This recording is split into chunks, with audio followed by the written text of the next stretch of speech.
All right, so we talked a lot earlier about AOV and LTV. So just to be clear, AOV, if you heard me talking about it and were less clear, AOV just means average order value. And the way you work that out is, say you have a front-end product, you have an upsell, you have a order bump, right? What you need to do is send 100 buyers through that funnel, and then you add up basically all the purchase value. So if that 100 buyers made you, $90,000, you then divide it by 100, and that's your AOV, right, per sale. So you're basically working out per customer what is my average order value, okay? So I want to make sure we're clear on that. And then LTV is lifetime value. So say we had that first funnel, we made $900 a sale, and then we email them 30 days later, and 10% buy another $30,000 mastermind. We now know over 30 days we added another $3,000 per customer because 10% took a 30K offer, which means $3K per customer. So our LTV at 30 days is now $3,900 instead of $900, right? And knowing that, you might say, like if you're in this space, I would pay $1,500 per customer and lose $600 on day one, because I know 30 days later on average I'm actually making a couple more grand, okay? And without knowing that, you can't be aggressive on Facebook.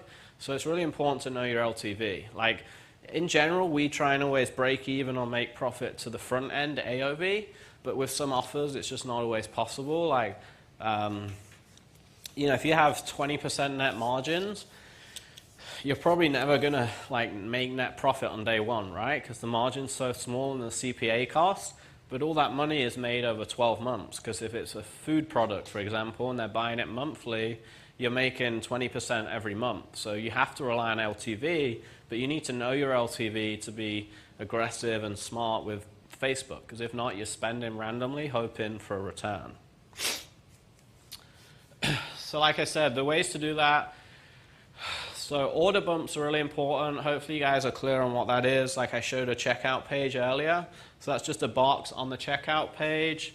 And like I said, that's kind of the terminology. The only other one I didn't talk about was cost per acquisition. So when we say CPA, that just means knowing the data and like the stats on how much you spend per customer. So if my CPA is $70, it means I spend $70 on average to acquire the sale. And if my average order value is 90, it means I've made $20 per sale, right? So I'd be great. I'd be happy there, as long as it's a high margin product. And then if my LTV was $200, I'm like, well, that's great, because now my net profit is my profit is like 3x my CPA over a customer journey. So, the most easy way to boost AOV is the order bump and the upsells, right? So order bumps want to be very quick and obvious choices. They're on the checkout page, and they're probably only going to have 2, 3, 4 lines of text. So they need to be very fast and obvious decisions. Upsells can go more in depth because you've got copy and video, right? And like I mentioned earlier, this is how we structure them. So upsell 1 tends to be most expensive. We'll then downsell it. So we'll downsell upsell 1 at a discount, right? So a good example of this is $100 meal plan. We'll downsell it to $50 right after if people don't take it. Another example is, say you're selling a course and then 20% take it, 80% don't. What you can do is show those 80% a 7-day free trial. Now you get another 30% take it, and half of those stay. You now took your 20% bump to a 35% bump, right? So downsells are really important, and they match upsells well. Upsell 2, we tend to keep it like a cheaper mid-range offer, right? So upsell 1 is more aggressive. Upsell 2 is like a cheaper mid-range offer. And then number 3 is more like a trial or reoccurring revenue or some sort of subscription. And that's just a rule of thumb. Like every offer will change, but that's kind of how we set it up for most e-com and info. So average data, like you really need to know this, okay? So who here knows all their upsell take rate percents? A couple of us, hopefully. Who here has upsells? So you should all know, everyone in your business should know your upsell take rate, and you should be working to improve that, right? So average is probably 20% on cold traffic, but we have some clients getting a 30, 40, 50% upsell take rate if the offer's really strong, okay? And that's why I said earlier, always test different offers on upsells, because most of the time the offer's the most important thing on an upsell. And like I said, I've said several times, you want to try and double the front end AOV. So it's a $100 product, you want to try and make $200 from your AOV with good upsells, and it's just like a good data point to know how well your upsells are performing, right?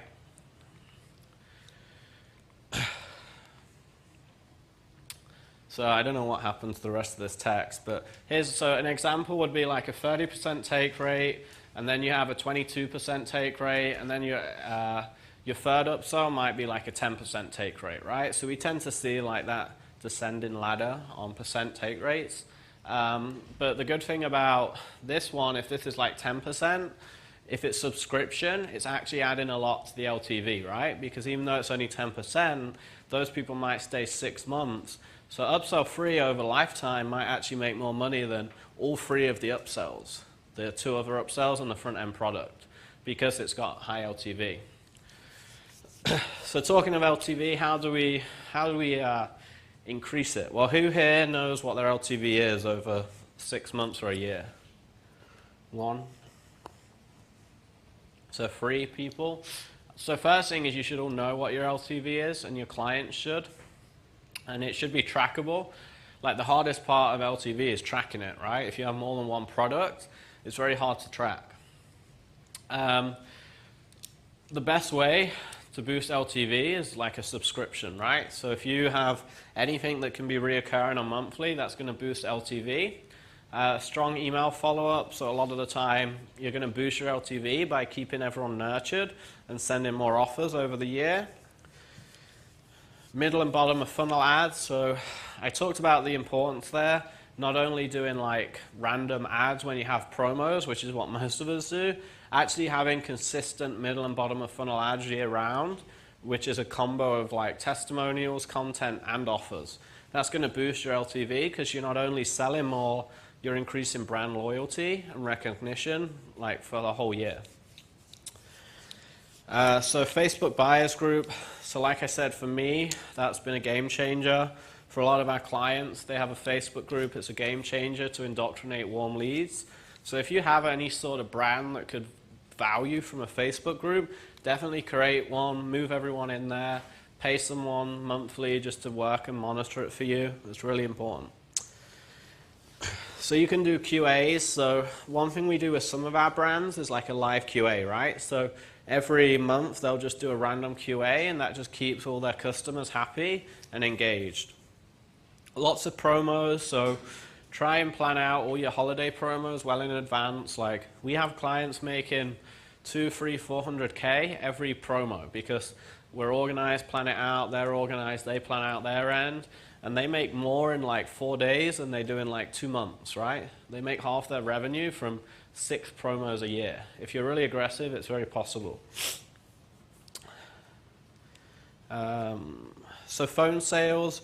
So a lot of people only do phone sales for like high ticket, but adding phone sales in, there's companies out there where you just pay them per minute and they'll like ring your customers and start upselling them, offering customer support. And if you have a big range of products and like a long ascension model, building out a sales team in-house or hiring a company that just ring is great. Like I have some clients where they have customer support phone sales and they make more money off their customer support than like half the companies I know do from ads. Like it's crazy. They have the customer support's dialed in, and when they get calls about product inquiries, those customer support people are actually selling more even when they're just helping with that first product. So there's a lot of ways to monetize phone. Live events are great, especially for high ticket. Put in all your buyers in a live event, make a lot of money that way. And then obviously high ticket coaching and masterminds. Okay, so we'll break for a minute. We're going to have a 20, 30-minute break now. But part of that break, I would love for you guys to map this out. So what are your current upsells, take rates, AOV, and LTV? Like write it out if you know it. And we can do hot seats around this in a bit too. If you don't have an order bump, spend this time actually creating the order bump, okay? So what could you offer on your checkout pages? Or if you already have an order bump, what can you split test, right? What could you split test on the offer page? So what upsells can you map out? Again, if you don't have upsells dialed in, map out some ideas. I can help if you have them dialed in. Start thinking of different offers, right, to split test. And then current LTV path. So what does it look like when someone enters on day 1 to month 12? Like, do you have that mapped out and you know the best route for your customer? If not, map that out. And then how can you increase it? So how could you boost LTV? So we'll take a 20-minute break and just start jotting this down. We can do hot seats on this too, and I'll come around and help as we break, okay?